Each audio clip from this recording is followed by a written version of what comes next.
До Ижевского фестиваля «Теория относительности» остается месяц с хвостиком. А в интернете уже вовсю обсуждают приезд хедлайнера, рэпера Noise MC. В свой прошлый визит он буквально порвал Ижевский клуб «Авиатор». Того же драйва от него ждут и 23 июля.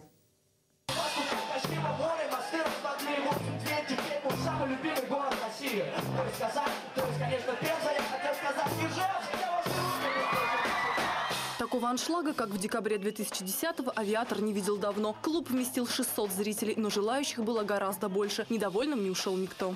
Очень душевно, был настоящий хардкор-концерт. Я вообще люблю, когда сцена низкая, люди близко, и всех видно, слышно, и ты чувствуешь ежесекундно вот этот интерактив.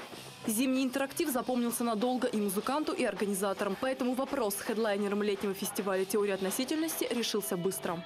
Сразу же после окончания концерта, куда, я подозреваю, очень много народу не смогло попасть по разным причинам, сразу же посыпались в интернете вопросы: а давайте привезем Noise MC летом. И когда стали обсуждать, вот идея пригласить Noise MC пришла вот моментально.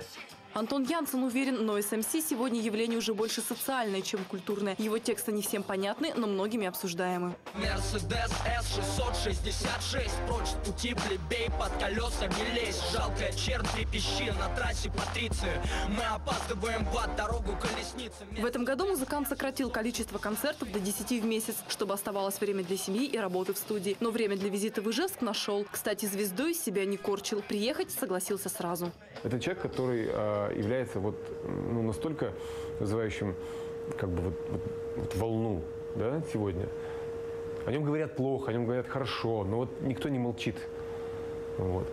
И я думаю, что это просто хороший такой, как бы снежок, такое ядро брошенное как бы в публику, да, чтобы все схватились, может быть, сцепились, поссорились из-за этого, да, но никто не останется равнодушным, потому что это прекрасный артист, который говорит о том, что происходит в сегодняшней жизни в нашей стране. Дарья Боровских, Александр Барышников, телекомпания «Новый регион».